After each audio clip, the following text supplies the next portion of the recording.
अपने राजनीतिक करियर को नया आयाम देने के लिए महाराष्ट्र नवनिर्माण सेना के प्रमुख राज ठाकरे अपने चाचा और शिवसेना के संस्थापक बाल ठाकरे की तरह आक्रामक हिंदुत्व का सहारा ले रहे हैं। इसके लिए पिछले कुछ समय से लगातार लाउडस्पीकर को एक अहम मुद्दा बनाने की कोशिश में जुटे हुए हैं। कभी लाउडस्पीकर को हटाने को लेकर भाषण देते हैं तो कभी प्रेस कॉन्फ्रेंस आयोजित कर अपनी बात कहते हैं। राज ठाकरे ने 3 मई यानी कि ईद को उनकी डेडलाइन तय की थी। अपने समर्थकों से कहा था कि इसके बाद अजान के वक्त पर लाउडस्पीकर से हनुमान चालीसा का वो पाठ करेंगे। लेकिन राज ठाकरे के इस काम के पीछे मंशा क्या है, आइए दिखाते हैं इस रिपोर्ट के जरिए। लाउडस्पीकर के मुद्दे पर रोज नया मोड़ आ रहा है। यह मुद्दा दिन ब दिन बढ़ता ही जा रहा है। अभी तक इस मुद्दे पर राज ठाकरे और उद्धव ठाकरे के बीच ही बहस चल रही थी, लेकिन अब इस मुद्दे में शिवसेना के संस्थापक बाल ठाकरे की एंट्री हो गई। बुधवार को राज ठाकरे ने ट्विटर पर बाला साहब का एक पुराना वीडियो पोस्ट किया। इसमें ठाकरे भी लाउडस्पीकर से होने वाली अजान का विरोध कर रहे हैं।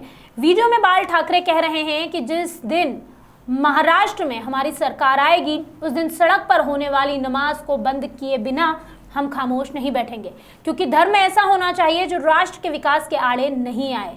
इसके आगे उन्होंने क्या कहा यह भी बताते हैं। उससे लोगों को तकलीफ ना हो। हिंदू धर्म में अगर कहीं ऐसी तकलीफ किसी को हो रही होगी तो आकर बताए, मैं उसका भी बंदोबस्त करूंगा। लेकिन ये लाउडस्पीकर मस्जिद से नीचे जरूर आएंगे। कई राजनीतिक विशेषज्ञ मानते हैं कि राज ठाकरे द्वारा किए जा रहे इस कार्य के पीछे उनकी मंशा अपने आप को बाल ठाकरे के उत्तराधिकारी के रूप में स्थापित करने की है। महाराष्ट्र की राजनीति में राज ठाकरे की बढ़ती सक्रियता को शिवसेना के लिए असहज स्थिति बताया जा रहा है। एक वक्त था जब शिवसेना मराठी अस्मिता के साथ आक्रामक हिंदुत्व की राजनीति करती थी, लेकिन अब उनके तेवर बदल गए हैं। यही वजह है महाराष्ट्र में शिवसेना और कांग्रेस का राष्ट्रवादी कांग्रेस पार्टी के साथ मिलकर सरकार चलाना। उद्धव ठाकरे इस गठबंधन सरकार के मुख्यमंत्री हैं। राज ठाकरे किसी भी तरह अपनी पार्टी को मुख्य धारा की राजनीति में लाना चाहते हैं। ऐसे में उन्हें यह मौका दिख रहा है। शिवसेना की गठबंधन सरकार में शामिल होने से खाली हुई जगह को वो भरना चाहते हैं।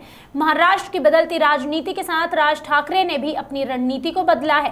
राज ठाकरे की पार्टी महाराष्ट्र नवनिर्माण सेना को बने 16 साल हो गए। उन्हें अब तक राज्य के सरकार में हिस्सेदारी नहीं मिली है। जब मनसे का गठन हुआ था तब महाराष्ट्र के कांग्रेस एनसीपी गठबंधन की सरकार थी। उसके बाद 2014 में बीजेपी सत्ता में आ गई, शिवसेना के साथ मिलकर सरकार चलाई। उस समय भी मनसे को कहीं कोई हिस्सेदारी नहीं मिली। 2019 में लोकसभा चुनाव में राज ठाकरे शरद पवार की एनसीपी के साथ गठबंधन किया, लेकिन उनके हाथ तब भी सफलता नहीं लगी। शरद पवार ने उद्धव ठाकरे के साथ सरकार बनाकर राज ठाकरे से नाता तोड़ लिया, जिसके बाद से राज ठाकरे अपने आप को एक मजबूत नेता के तौर पर स्थापित करने में जुट गए हैं। राज ठाकरे के साथ दूसरी बात यह है कि उनका प्रभाव मुंबई के बाहर नहीं है।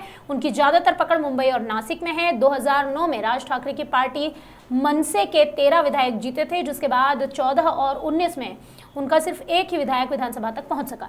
अब राज ठाकरे लाउडस्पीकर के मुद्दे पर अपना राजनीतिक वजूद बचाने में कितने कामयाब होते हैं, ये तो आने वाला वक्त ही बताएगा।